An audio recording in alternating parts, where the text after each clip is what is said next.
যে দুটো সত্যি ভূতের ঘটনা আজকে আমি বলতে চলেছি সেটা কিন্তু একজনই পাঠিয়েছে। নাম রূপম দত্ত। যারা আপনারা আমাকে আপনাদের জীবনে ঘটে যাওয়া সত্যি ভৌতিক ঘটনার কথা ইনস্টাগ্রাম আর ফেসবুকে ডিএম করে পাঠাচ্ছেন, তাদেরকে আমার তরফ থেকে অনেক অনেক ধন্যবাদ। রূপমের বাড়ি বাঁকুড়া জেলার পত্রসায়ের বলে একটা গ্রামে। ওর ঠাকুরদা আর ঠাকুমার ৯ ছেলেমেয়ের মধ্যে ওর বাবা সপ্তম ছেলে। ছোটবেলা থেকেই দেখে আসছে ওর বাবা, মা, ওর ঠাকুমা, ওর ছোট কাকা, কাকিমা এই সবাইকে নিয়ে ওদের বেশ সুখের শান্তির সংসার। ওদের বাড়ির পাশে একটা ২.৫-৩ কাঠা জায়গা রয়েছে। সেই জায়গাটা নিয়েই আজকের এই পুরো ঘটনাটা। ছোটবেলা থেকেই ও ওই জায়গাটা দেখে আসছে। জায়গাটা কিন্তু খুব বড় নয়, কিন্তু ওই জায়গাটাকে মধ্যিখানে রেখে ওদের পুরো গোটা পাড়াটা। এত মানুষ, এত কোলাহলের মধ্যে ওই জায়গাটা কি করে এত শান্ত, নির্ঝুম, এটা না দেখলে কিন্তু বিশ্বাস করাটা কঠিন। এই যে জায়গাটা, সেটা বেশ আগাছা, জঞ্জাল এই সমস্ত ভর্তি। পুরো পাড়ার লোকেরা ওই জায়গাটায় প্রচুর নোংরা আবর্জনা এ সমস্ত ফেলত। আগাছা আবর্জনা থাকলেও বা হাজার নোংরা ফেলা হলেও আম, কাঁঠাল থেকে শুরু করে এমন অনেক গাছ ওইখানে ওরা দেখতে পেত। এই জায়গাটার একদম কোণার দিকে ছিল একটা বাড়ি। একটা পোড়ো বাড়ি, বেশ ঘুপচি গোছে। সেই বাড়ি থেকে ঢিল ছোড়া ডিস্টেন্সে ছিল একটা কুয়ো, আর কুয়োর ঠিক পাশেই একটা বেলগাছ। আর এই যে জায়গাটা, এর ওনার ছিল একটা ব্রাহ্মণ পরিবার, যারা পাশের পাড়ায় থাকতো। যখন দিনের বেলায় কেউ ওই জায়গাটার দিকে তাকাতো বা ওই বাড়িটার দিকে তাকাতো, সবার মনে হতো কেমন একটা পরিত্যক্ত, কেমন একটা অদ্ভুত মতো একটা ফিলিংস তাদের মধ্যে কাজ করতো। কিন্তু যখনই রাত হতো, ওই জায়গাটার দিকে তাকাতে সবারই যেন একটু কেমন ভয় লাগতো। রূপমদের বাড়ির পাশেই যেহেতু ওই জায়গাটা, আর ওই বেলগাছটা ওরা ওখান থেকে দেখতে পেত, ওর মনে কেমন একটা ওই জায়গাটার প্রতি ভয় তৈরি হয়ে যায়। কেমন একটা অদ্ভুত ইরি ফিলিংস ওর মনের মধ্যে চলতে থাকে ওই জায়গাটাকে নিয়ে। আরো একটা অদ্ভুত জিনিস যেটা দেখতে পাওয়া যেত, সেটা হলো ওই যে বেল গাছটা, ওই বেল গাছে কোনো রকম ফল ফুল কিচ্ছু ফোটে না। ও ওর মাকে যতবার জিজ্ঞাসা করেছে যে ওই বেল গাছে কোনো রকম ফুল ফল কেন হয় না, ওর মা কিন্তু কোনো রকমই উত্তর দিতে পারেননি। হঠাৎ একটা সময় আসে, হয়তো টাকা পয়সার টানের জন্যই বা কিছু হবে, ওই যে ব্রাহ্মণ পরিবার তারা ডিসাইড করে ওই যে বাড়িটা আছে সেটা ওরা বিক্রি করে দেবে। আর এই কথাটা এসে পৌঁছায় রূপমের বাবার কানে। ওর বাবা ভাবেন যদি এই বাড়িটা কিনে নেওয়া যায় তাহলে কেমন হবে, মানে ওদের বাড়ির একদম লাগোয়া, তাহলে যদি এই জায়গাটা কিনে নেওয়া যায় তাহলে হয়তো অনেক কাজে লাগবে। আর এবার কথা শুরু হয় দুই পক্ষের মধ্যে। শেষমেশ একটা সম্মতিতে আসা যায় যে ওর বাবা ওই জায়গাটা কিনে নেবে। টাকা পয়সার অ্যামাউন্টও ফিক্সড। ঠিক সেই সময় রূপমের কাকা এসে কথা বলা শুরু করেন। উনি বলেন যে উনি ওই জায়গাটা কিনবেন। ওর বাবাকে বলেন যে উনি যেন ওই জায়গাটা ছেড়ে দেন, ওর কাকা কম্পারেটিভলি বেশি টাকা দিয়ে ওই জায়গাটা কিনতে চান। আর এইবার ঝামেলা শুরু হয় দুই ভাইয়ের মধ্যে, যারা এত বছর এতদিন কোনো রকম ঝগড়া ঝামেলা ছাড়া সুখে সংসার করে এসেছে, একসাথে থেকে এসেছে। তাদের মধ্যে ঝামেলা শুরু হয় ওই একটা জায়গাকে কেন্দ্র করে। গোটা পাড়া, গোটা গ্রাম সবাই জেনে যায়। যে কোনো ছোটখাটো জিনিস নিয়ে ওদের মধ্যে ঝগড়া লেগে যেত। ঝগড়া এমন জায়গায় চলে গেছিল যে রূপমের কাকিমা জল খুলে রেখে দিতেন, ওরা কেউ জল পেত না। ছাদে উঠে লাফালাফি করতেন, দাপাদাপি করতেন, জানলা থেকে অভদ্র ভাষায় গালাগালি দেওয়াও শুরু করেন। এদিকে রূপমের মা কিন্তু বেশ শান্ত স্বভাবের। উনি এই সমস্ত ঝগড়া অশান্তি সহ্য করতে না পেরে রূপমকে আর রূপমের দিদিকে নিয়ে 20 দিনের জন্য ওদের মামার বাড়ি চলে যান। আর এই 20 দিনের মধ্যেই ওর বাবা মা ডিসাইড করেন যে ওনারা ওই বাড়িতে আর ফিরবেন না। নতুন করে পাইপলাইন চেঞ্জ করা, জলের ট্যাঙ্ক কেনা, আরও সমস্ত অ্যারেঞ্জমেন্ট করা আর সম্ভব নয়। এমনকি ওদের বাড়ি ফেরার যখন দিন হয়ে আসে, তখনও ওরা গিয়ে ওঠেন ওদের একটা কাকার বাড়িতে। শেষ পর্যন্ত ওদেরকে ওই বাড়িতে যে কোনো কারণেই হোক ফিরে আসতেই হয়। এর মধ্যে যারা বাড়ি বিক্রি করবে বলেছিল, তারাও বাড়ি বিক্রি করে দিতে রাজি হয় ওর বাবার কাছে, কারণ তারা আগে ওর বাবার সাথে কথা বলে রাজি হয়ে গেছিল। নিজেদের দেওয়া কথা রাখতে তারা ওই বাড়িটা রূপমের বাবাকেই বিক্রি করতে চান, কিন্তু শর্ত দেন যে ওখানে যে গাছগুলো আছে ওই সমস্ত গাছপালা ওরা কিন্তু নিয়ে নেবে। রূপমের মা এর মধ্যে একটা দাবি রাখে যে পুরো জায়গাটা আছে সেই জায়গার সমস্ত গাছ ওরা নিলেও আম, কামরাঙা আর একটা নারকেল গাছ সেটা শুধুমাত্র রূপমরা রাখবে। আর তারা সেই প্রস্তাবে রাজিও হয়ে যায়। এবারে রূপমের বাবা একটা জিনিস পরিকল্পনা করলেন। দুটো বাড়ির মধ্যে উনি একটা সিঁড়ি বানাবেন, যাতে বাড়ির ভেতরকার মধ্যে কোনো সিঁড়ি না ইউজ করতে হয়। ছোটবেলা থেকেই রূপমের কিছু অদ্ভুত ইনস্টিংক্ট কাজ করত। ওর মনে হতে থাকে ওই জায়গাটায় এমন কিছু একটা আছে যে কারণে এই জায়গাটা কেনা বা এখানে যা কিছু করার পরিকল্পনা করা হচ্ছে তার আগে এত বাধা বিপত্তি আসছে। সমস্ত পরিকল্পনা অনুযায়ী কাজ শুরু হলো। ওই বাড়ি আগের যাদের ছিল তারা সমস্ত গাছ নিয়ে নিল। শুধুমাত্র রয়ে গেল ওই নারকেল গাছ, আম গাছ, কামরাঙা গাছ আর ওই বেল গাছটা, যেটা ওই কুয়োর পাশে আছে। ওর বাবা ডিসাইড করলেন যে ওই কুয়োর পাশে যে বেল গাছটা আছে সেটাকে উনি কেটে দেবেন আর ওই কুয়োটাকে সেপটিক ট্যাঙ্ক হিসাবে ইউজ করবেন। কিন্তু তার আগে তো জলের বন্দোবস্ত করতে হবে। জলের বন্দোবস্ত করতে যাওয়ার সময় আবার হাজারটা সমস্যা এসে দাঁড়ালো। মিস্ত্রি পাওয়া যায় তো তারা অসুস্থ হয়ে পড়ে, কেউ বলে তারা অন্য কাজ ধরে নিয়েছে, কেউ আসতে চায় না, শরীর খারাপ হয়ে যায়, হাজারটা সমস্যা এসে একসাথে বাধা ফেলেছে। তখন ওর বাবা ডিসাইড করলেন যে যতদিন কাজ বন্ধ আছে ততদিনে জলের বন্দোবস্ত করে নেওয়া যাক। সাবমার্শাল পাম্প উনি বসিয়ে নেওয়ার কথা ভাবলেন। মেশিন এলো, মিস্ত্রি এলো। মাটি খোঁড়ার কাজ মানে বোরিংয়ের কাজ শুরু করতে যাবেন, 1 মিনিটের মধ্যে মেশিন খারাপ হয়ে গেল। তো এবার এই যে মেশিন, এটাকে সারানোর জন্য একটা মেকানিক ডাকা হলো। মেকানিক বলল 1 সপ্তাহের আগে তিনি আসতে পারবেন না, তিনি বাইরে কোথাও আছেন। আবার কাজে বাধা। এরপর 1 সপ্তাহ কেটে যাওয়ার পর সেই মেকানিক এলো, মেশিন ঠিক হলো, তারপরে জলের বন্দোবস্ত হলো। 2 জন লেবার, 1 জন রাজমিস্ত্রি ওই পুরো কাজ শুরু করলেন। যে কুয়োটা আছে সেটাকে ওরা ঢাকা দিয়ে দেবে। শেষ পর্যন্ত বেলগাছটাকে কেটে ফেলা হলো আর তার সাথে ওই কুয়োটাকে সেপটিক ট্যাঙ্কও বানানো হলো। আর এরপর থেকেই শুরু হলো নতুন নতুন অদ্ভুত অদ্ভুত ঘটনা।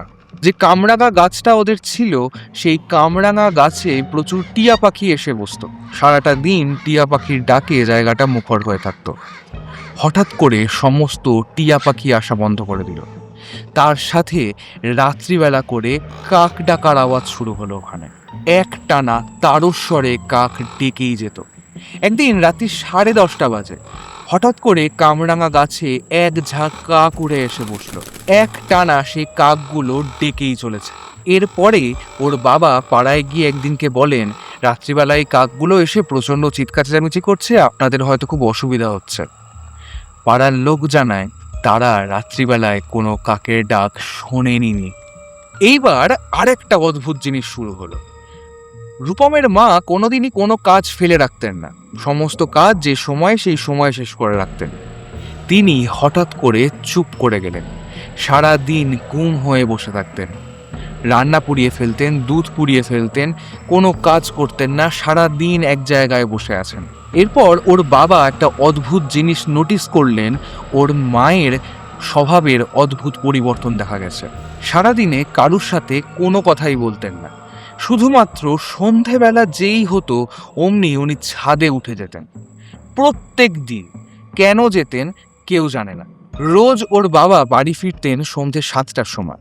সেই সময় উনি বাড়ি ফিরে সবার আগে ওর মাকে ছাদ থেকে নিচে নামিয়ে আনতেন। আর প্রত্যেক দিন বিকেলবেলায় ও খেলতে যেত, সন্ধেবেলায় বাড়ি এসে নিজে নিজে পড়তে বসে যেত। আর ওর দিদি ছোটবেলা থেকেই ভীষণ সাহসী, ভূত প্রেত এই জিনিসটাকে তো আরোই ভয় পেত না। তো এমনই একদিন সন্ধেবেলায় টিউশন থেকে ওর দিদি বাড়ি এসেছে, দেখছে মা বাড়িতে নেই। খোঁজ খবর করে কোথাওই পাওয়া যাচ্ছে না। শেষে ওর ঠাম্মার কাছে যায় খোঁজ করতে, উনিও কোনো রকম খোঁজ দিতে পারেন না। এরপর খুঁজতে খুঁজতে ওর দিদি চলে যায় ছাদে। এবারে ওর দিদি ভয় পেয়ে যায়, দেখে ওর মা ওই জায়গাটার দিকে চুল খুলে ছাদে দাঁড়িয়ে আছে, এক দৃষ্টে তাকিয়ে আছেন। আর একটা জিনিস করছেন, নিজের চুল থেকে অল্প অল্প করে একটু একটু করে চুল ছিঁড়ছেন আর ওই জায়গাটার দিকে ছুঁড়ে ছুঁড়ে ফেলছেন। কেন করছেন কেউ জানে না। এই দৃশ্যটা দেখে ওর দিদি ভীষণ ভয় পেয়ে গিয়ে নিচে ছুটে নেমে এসে ওর ঠাম্মাকে জানায়। ইতিমধ্যে ওর বাবাও বাড়ি চলে আসে। ওর বাবা জানতে পেরে ওর মাকে ছাদ থেকে নামিয়ে নিয়ে চলে আসেন। ওর দিদি ওর বাবাকে সমস্ত কথা বলে। সবাই পরিষ্কারভাবে বুঝে গেছে যা কিছু ঘটছে সেটা খুব একটা নর্মাল নয়। যখন ছাদ থেকে ওর বাবা ওর মাকে নামিয়ে এনে জিজ্ঞাসা করলেন যে উনি এরকম কেন করছিলেন, ওর মা পুরোপুরি অস্বীকার করে যান এবং বলেন যে উনি এমনিই দাঁড়িয়েছিলেন, ওই দিকে হয়তো এমনিই তাকিয়েছিলেন, এর পিছনে আর অন্য কোনো কারণ নেই। তো ব্যাপারটা নর্মাল মেনে নেওয়া যেত যদি ব্যাপারটা একদিন হতো। এমন করে 4-5 দিন কেটে যায়। প্রত্যেক দিন ওর মাকে ওই অবস্থাতেই দেখা যায়। হঠাৎ করেই একটা জোরে আওয়াজ হয় ওদের সিঁড়িতে। সাথে সাথে এই আওয়াজটা শুনে ওর দিদি ছুটে গেছে। ওর দিদির পিছনে পিছনে রূপমও ছুটে গেছে। দেখছে ওর মা সিঁড়িতে অজ্ঞান হয়ে পড়ে গেছে। সাথে সাথে ওর বাবা দোকান ছেড়ে বাড়ি চলে আসেন। ডাক্তার ডাকা হয়। ডাক্তার এসে বলেন যে কোনো কিছুই তো হয়নি, সমস্ত কিছু নর্মাল, শুধুমাত্র প্রেশারটা একটু লো, আর তাই জন্যই হয়তো অজ্ঞান হয়ে গেছে। এই কথাটা রূপম আর রূপমের দিদি দুজনেই বিশ্বাস করে না। তারা প্রথমবার ওর মাকে এভাবে অজ্ঞান হয়ে যেতে দেখে। আর এরপর থেকে শুরু হয় ওর মায়ের অসহ্য বুকের যন্ত্রণা আর বুক ধড়ফড়ানি। যন্ত্রণাটা খুব একটা অল্প পরিমাণে কিন্তু হতো না, ভীষণ যন্ত্রণা করত। উনি সারাক্ষণ বুকের যন্ত্রণায় ছটফট করতেন।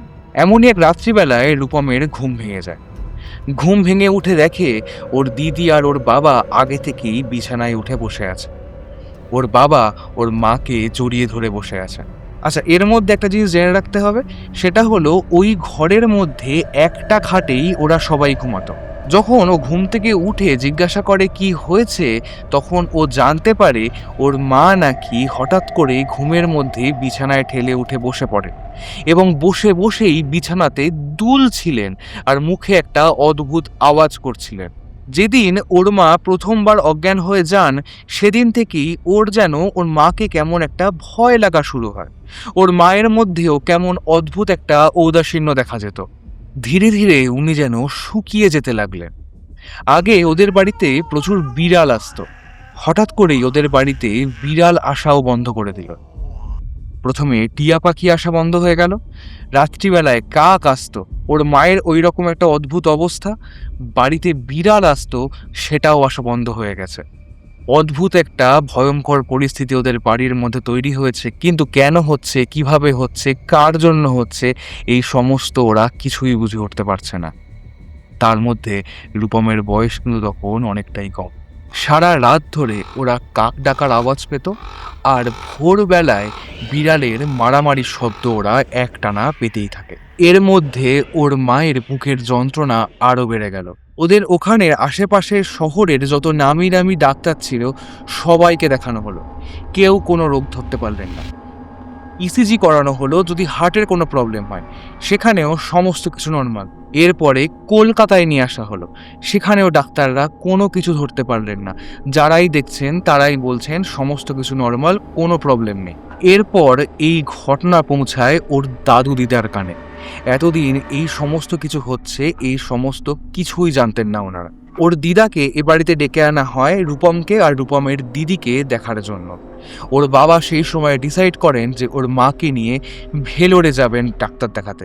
ওর দিদা এসে শুধুমাত্র ওর আর ওর দিদির নয়, ওর মায়েরও প্রচুর যত্ন সেবা সমস্ত কিছু শুরু করলেন। এখানে জেনে রাখতে হবে রূপমের দাদু কিন্তু কিছু ঝাড়ফুঁক, তন্ত্রবিদ্যা এই সমস্ত জিনিসপত্র জানতেন। যখন ওদের মামার বাড়ির পাড়ায় এই ধরনের জিনিসপত্র ঘটতো, তখন ওর দাদুর কাছে অনেকেই আসতো জল পোড়া, ঝাড়ফুঁক, নুন পোড়া এই ধরনের জিনিসপত্রের জন্য। এমনকি রূপমের যখন কোনো রকম শরীর খারাপ বা এই ধরনের জিনিসপত্র হতো, তখনও ওর দাদুর কাছে নিয়ে যাওয়া হতো এবং ওর দাদু তখন সবটা সারিয়ে দিতেন। ওর দিদা বলেন যে ওর মাকে নিয়ে উনি ওনাদের বাড়ি যেতে চান। ওর বাবা আর বারণ করলেন না। ওদের মামার বাড়িতে নাকি ভৈরব ঠাকুর আছে, সেখানে উনি একবার ওর মাকে নিয়ে যেতে চান। 2 দিন পরে ওর মাকে নিয়ে যাওয়া হলো ওর মামার বাড়িতে, সেখান থেকে ওই ভৈরব ঠাকুরের মন্দিরে। ওই ভৈরব ঠাকুরের মন্দিরে একজন পুরোহিত ছিলেন, মাঝবয়সী একজন ভদ্রলোক। তার ওপর নাকি ঠাকুরের বেশ ভর হয়।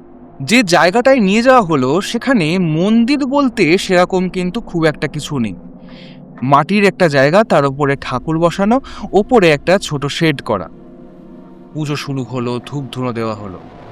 একটা অদ্ভুত জিনিস নোটিস করতে শুরু করলো ওরা। যিনি পুজো করছেন তিনি ডান হাত দিয়ে বেদিটাকে ধরে রেখেছেন।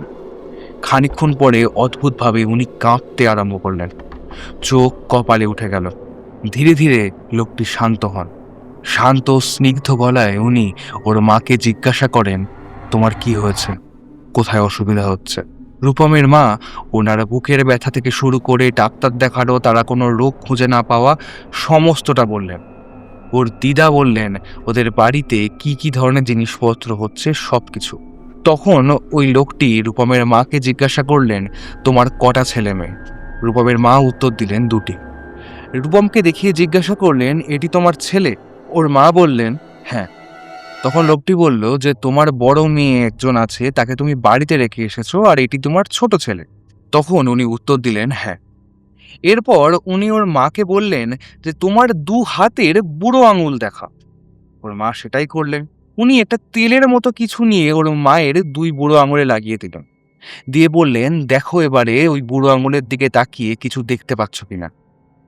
ওর মা উত্তর দিলেন, আমি একটা গাছ দেখতে পাচ্ছি। উনি জিজ্ঞাসা করলেন, কি গাছ? ওর মা উত্তর দিলেন, জানি না। তখন তিনি জিজ্ঞাসা করলেন, ওই গাছের ওপর কি কেউ বসে রয়েছে? ওর মা উত্তর দিলেন, হ্যাঁ, একজন কেমন ছায়ার মতো কিছু বসে রয়েছেন। এরপর উনি ওই আঙুলটা নিজে ভালো করে দেখে বললেন, যে গাছটা তোমার স্বামী কেটে ফেলেছে, সেই গাছের ওপরে কোনো বড়সড় নেগেটিভ স্পিরিট, ব্রহ্মদৈত্য গোছের কিছু ওই গাছের ওপর বসেছিলেন। ওই গাছটাই ছিল ওর ঘর। যেহেতু এই গাছটা কেটে ফেলা হয়েছে, তাই সে তোমাদের ওপরে ভীষণ রেগে আছে, তোমাদের সবার প্রাণ না নিয়ে হয়তো ছাড়বে না।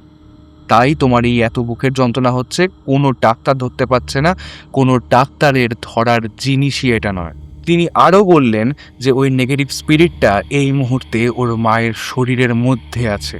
এরপর উনি নিজে থেকেই বললেন, ওরা একদম সঠিক সময় এসেছে। যদি আরও দেরি হয়ে যেত তাহলে হয়তো অনেক বড়সড় কোনো ক্ষতি হয়ে যাওয়ার সম্ভাবনা ছিল। তিনি এরপর আরও জানান, পরের মাসের কোনো এক তিথিতে এসে উনি ওদের বাড়িতে পুজো করবেন, আর ওর মায়ের শরীর থেকে যে নেগেটিভ স্পিরিটটা ঢুকে আছে সেটাকে বের করবেন।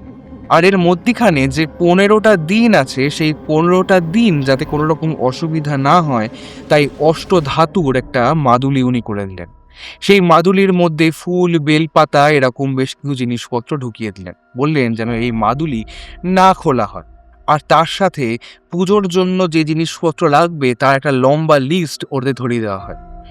বাড়ি ফিরে আসার পর ওর মা হঠাৎ নোটিস করেন যে তার কিন্তু কোনো রকম আর অসুবিধা হচ্ছে না, সমস্ত কিছু নর্মাল লাগছে। এই জিনিসটা শুধুমাত্র উনি নয়, ওর বাড়ির সবাই কিন্তু নোটিস করে। ওর মা কোনো রকম অস্বাভাবিক কাজ করছেন না, একদম আগে যেমন ছিলেন তেমনই হয়ে যান সমস্ত কিছুতে। এমনকি রূপমের যে ওর মাকে দেখে অদ্ভুত ওই রকম একটা ফিলিংস হতো, ভয় লাগতো, সেই ফিলিংসটাও বন্ধ হয়ে যায়। মাঝে মধ্যে বুকে ব্যথা হতো, কিন্তু বাকি যে অস্বাভাবিক আচরণগুলো সেই সমস্ত কিছু একদম বন্ধ।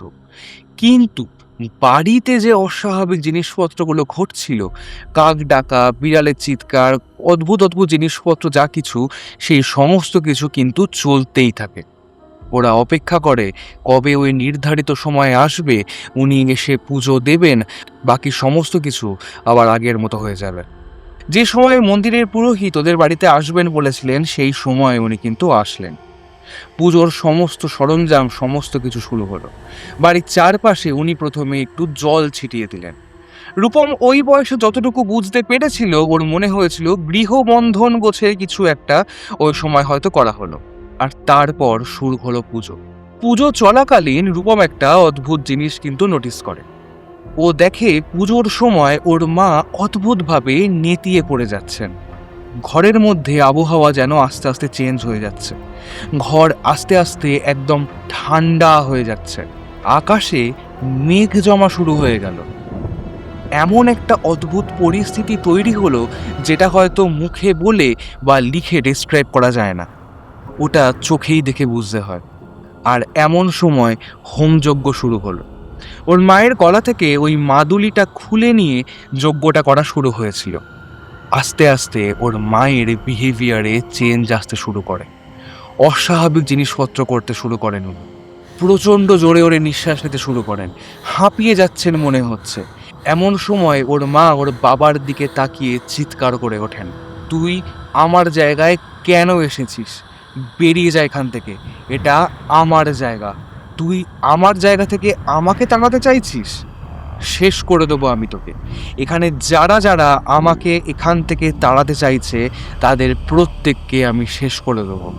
যখন এই ধরনের সমস্ত কিছু শুরু হয়েছে, সেই সময় ওই পুরোহিত ওর মায়ের মধ্যে থাকা ওই স্পিরিটের সাথে কথা বলা শুরু করেন। ওদের বাড়িতে পরিস্থিতি এমন জায়গাতেই চলে যায় যে ওর বাবা ওকে আর ওর দিদিকে একটা জেঠুর বাড়িতে নিয়ে গিয়ে রেখে দেন। এই মধ্যিখানের সময়টায় কি হয়েছে ওরা কিন্তু কিছুই জানে না। বেশ খানিকক্ষণ কেটে যায়, তারপরে ওকে আর ওর দিদিকে জেঠুর বাড়ি থেকে নিয়ে আসা হয়। দেখে সমস্ত হোমযজ্ঞ সবটা কমপ্লিট হয়ে গেছে। দেখে ওর মায়ের হাতে ডোরের মতো কিছু একটা পরা, গলায় মাদুলি, আর পাশে দাদু দিদা সবাই বসে আছে।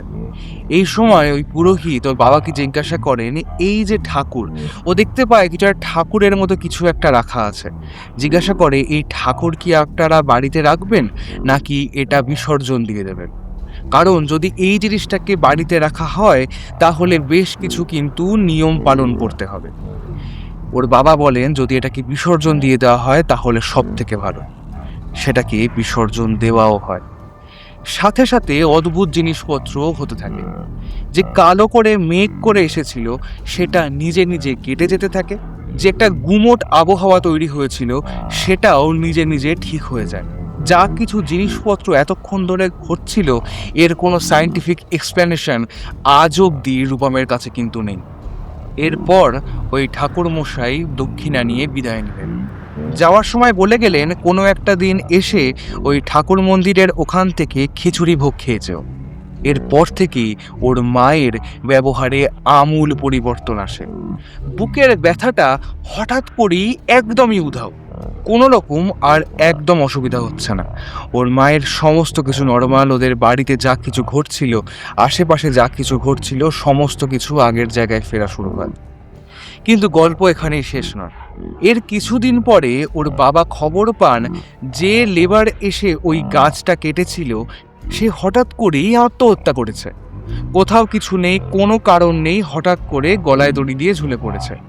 হঠাৎ করেই আত্মহত্যার কি কারণ সেটা কিন্তু কেউ জানে না।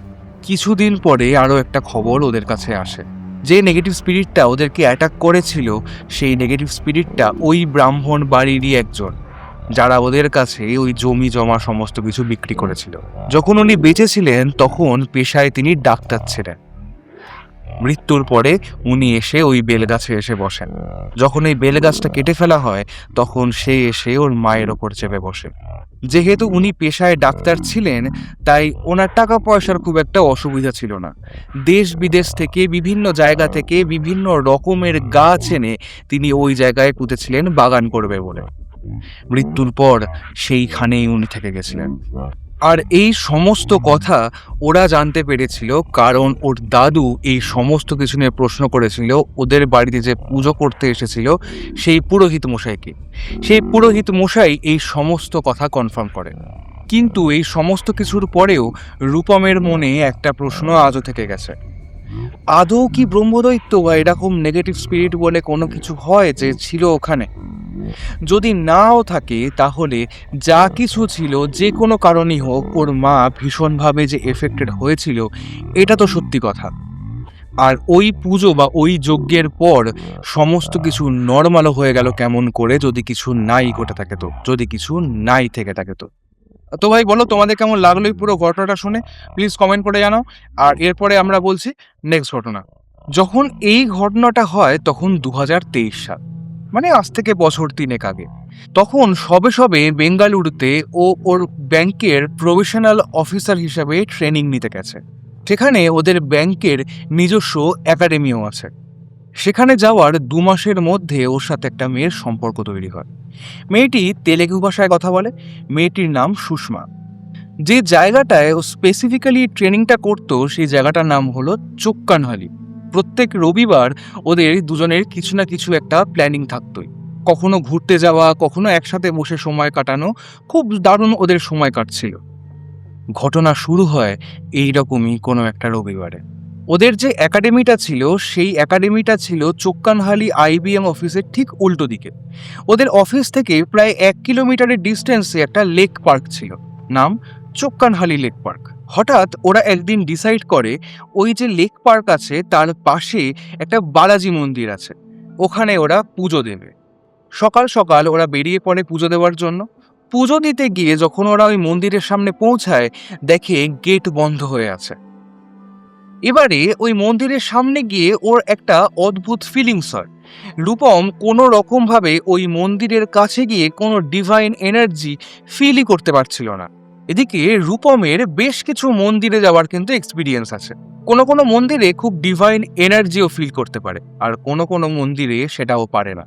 এর কারণ হলো ও প্রত্যেকবার নোটিস করেছে সেই সমস্ত মন্দিরগুলোতে না হয় ভালো করে প্রতিদিন পুজো দেওয়া হয় না, অথবা পুজোয় কোনো একটা খামতি রয়ে যাচ্ছে। রূপমের যে গার্লফ্রেন্ড সুষমা, সে ওই মন্দিরের আশেপাশের লোকজনদেরকে জিজ্ঞাসা করে। জানতে পারা যায় যে ওই মন্দিরের যে পুরোহিত, সে একদম ভোরবেলায় এসে মন্দিরে পুজো দেয়, আবার সন্ধেবেলায় এসে পুজো দেয়। এই সমস্ত কিছু জানার পর ওরা ডিসাইড করে দুপুরবেলার দিকে ওই লেক পার্কটায় ওরা আসবে, খানিকটা একসাথে সময় কাটিয়ে যাবে। দুপুরবেলায় ওরা আসেও সেখানে। এসে দেখে যে জায়গাটা বেশ সুন্দর করে সাজানো গোছানো, লেকটা বাঁধানো। লেকের একটা দিকে প্রচুর গাছপালা আছে। ওরা দুজন সেই দিকে যায়।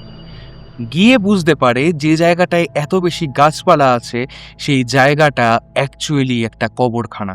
ওরা বেশ অবাক হয়, কারণ বাঁধানো লেকের ধারে যে লেক পার্কটা যেটা আছে তার মধ্যে কবরখানা আছে, এই জিনিসটা ওরা এক্সপেক্ট করেনি। আর যদি কেউ পুরো গোটা লেকটা ঘুরে দেখতে যায়, তাহলে কিন্তু এই কবরখানার ওপর দিয়েই যেতে হবে। এবারে ওরা কিন্তু একটা অদ্ভুত ফেনোমেনা নোটিস করে সেখানে। ওই যে কবরখানা আর যে গোটা লেক পার্ক, তার মধ্যে একটা ইনভিজিবল বাউন্ডারি আছে। সেটা কেমন? যখন ওই কবরস্থানের ওই এরিয়ার মধ্যে ঢুকছে, আর ওই এরিয়ার বাইরেটায় টেম্পারেচারের অদ্ভুত ফারাক। কেউ যদি একটা পা এপারে রাখে আর একটা পা কবরস্থানের মধ্যে রাখে, তাহলে সে কিন্তু পরিষ্কার টেম্পারেচারের যে ফারাকটা আরামসে বুঝতে পেরে যাবে। এই কথাটা রূপম কিন্তু সুষমাকে জানিয়েছিল। ও বলেছিল, তুমি একবার দেখো যে কবরস্থানের মধ্যে যে জায়গাটা সেটা কতটা ঠান্ডা, আর কবরস্থান থেকে বাইরে বেরিয়ে আসলেই টেম্পারেচার কতটা গরম। আরও একটা জিনিস ওরা দুজনেই নোটিস করে যে গোটা লেক পার্কের বাকি অংশে প্রচুর লোকজন আছে। পার্টিকুলারলি এই যে কবরস্থানের এই দিকটায় সেরকম কিন্তু তেমন লোকজন নেই বললেই চলে। আর এরপরে ওরা চলে আসে নিজেদের বাড়িতে। আবার যায় পরে শনিবার, সেই দিন ওদের ছুটি ছিল। ও একটা অদ্ভুত চেঞ্জ ওর গার্লফ্রেন্ডের মধ্যে নোটিস করে। সুষমা বারবার বলছে ওই কবরখানার ওখানে যাবে, ওই সিমেট্রির ওখানে ওকে নিয়ে যেতেই হবে। ওখানে নাকি বেশ ফাঁকা, লোকজন আসে না, এখানে প্রচণ্ড ভিড়, ওর এই জায়গাটা ভালো লাগছে না। ও বারণ করা সত্ত্বেও ও ওখানে যাবার জন্য বায়না ধরতেই থাকে। শেষ পর্যন্ত ওরা গিয়ে ওই সিমেট্রির পাশেই বসে। বসার সাথে সাথে একটা অদ্ভুত ফিলিংস কাজ করা শুরু হয় রূপমের মধ্যে। ও বুঝতে পারে আগের দিন এই জায়গাটা যতটা ঠান্ডা ছিল তার থেকে কম্পারেটিভলি অনেক বেশি ঠান্ডা আজকে। তারপরে পরেই একটা ঠান্ডা হাওয়ার মতো কিছু এসে ওদের মুখে লাগে। তারপর থেকে ওর মাথার মধ্যে অদ্ভুত অদ্ভুত চিন্তা পাক খেতে শুরু করে, বমি পায়। অদ্ভুতভাবে ওর নিজের জীবন নিয়ে বিভিন্ন রকম কোশ্চেন শুরু হয়, কেন বেঁচে আছি, কি করছি, এসব করে কি হবে। একটা ডিপ্রেশনে থাকা মানুষ যেভাবে চিন্তা করতে থাকে, রূপমের এক্স্যাক্টলি সেম ফিলিংস শুরু হয়। হাত পা ভারী হয়ে যাচ্ছে, মাথার মধ্যে গোলমাল হচ্ছে, মাথার মধ্যে অদ্ভুত অদ্ভুত চিন্তা ঘুরছে। ওর মনে হয় কিছু একটা গন্ডগোল তো আছে, ওর আর ওখানে বসে থাকতে একদমই ভালো লাগে না। হঠাৎ করেই ও প্রচণ্ড বিরক্ত হয়ে যায়। ব্যাস, এই অবধি। এরপরে ওর আর কিছুই মনে নেই। সমস্ত কিছু ও শুনেছে ওর গার্লফ্রেন্ডের কাছ থেকে। সুষমা বলেছিল ও নাকি গোটা পার্ক জুড়ে হঠাৎ করেই ছুটতে শুরু করে, আর তার সাথে চিৎকার করে বলতে থাকে, ওরা আমাকে থাকতে দেবে না, ওরা আমাকে থাকতে দেবে না। এই সময় ওদের একাডেমির আরও দুটো ছেলে ওই পার্কে এসেছিল। সুষমা ওই দুটো ছেলের হেল্প নিয়ে ওকে পার্ক থেকে বের করে আনে। বের করে আনার সময়তেও ও একই রকমভাবে চিৎকার করে বলে যাচ্ছে, ওরা আমাকে থাকতে দেবে না, ওরা আমাকে থাকতে দেবে না। আর এরপর ও ওর গার্লফ্রেন্ডের হাত ছেড়ে দিয়ে সোজা হাঁটতে শুরু করে। খানিকক্ষণ পরে হাঁটতে হাঁটতে রাস্তার মধ্যিখানে গিয়ে দাঁড়িয়ে পড়ে, যেখানে বাস, লরি সমস্ত কিছু চলছে। কিন্তু ওর কোনো কিছুতেই হুঁশ নেই। কি করছে, কেন করছে, ও কিছুই জানে না, কোনো কিছুই ওর মনে নেই। সুষমা ওকে টানতে টানতে এনে ওর একাডেমিতে নিয়ে এসে বসায়। ওর মাকে ফোন করে, ফোনে বলে, দেখুন না, রূপমের কিছু একটা হয়ে গেছে, ও অদ্ভুত অদ্ভুত বিহেভ করছে। এই সময় রূপমের কিন্তু আস্তে আস্তে নিজের হুঁশ ফিরছে। কিন্তু ও তখনও ওর মনের মধ্যে যে চাপা ফিলিংসটা আছে সেই জিনিসটাকে তখনও বুঝতে পারছে। ও ওর গার্লফ্রেন্ডের দিকে তাকিয়ে জিজ্ঞাসা করে, কি হয়েছে, তুমি এমনভাবে কাঁদছো কেন? এরপর সুষমা কাঁদতে কাঁদতে সমস্ত ঘটনা ওকে বলে। এরপর ও ওর মাকে ফোন করে। ওর মা কোনোভাবেই ওর কোনো কথা বিশ্বাস করতে চাইছিলেন না। উনি বলেন, বেঙ্গালুরুতে গিয়ে তুই নেশা করতে শিখেছিস? ও বারবার ওর মাকে বোঝানোর চেষ্টা করে যে ওর হাওয়া লেগেছে, ও কি করছে ও কিছুই বুঝতে পারছে না, ওর মা যেন কিছু একটা করে। কি করবে, কি হচ্ছে বুঝতে না পেরে রূপম নিজে কাঁদছে। রূপমকে দেখে ওর গার্লফ্রেন্ড সুষমা সেও কাঁদছে। কিছুক্ষণ পরে আবার হঠাৎ একই রকম কাণ্ড। ও আবার ওই পার্কে ফিরে যায়, ওই বেঞ্চটাতে গিয়েই বসে।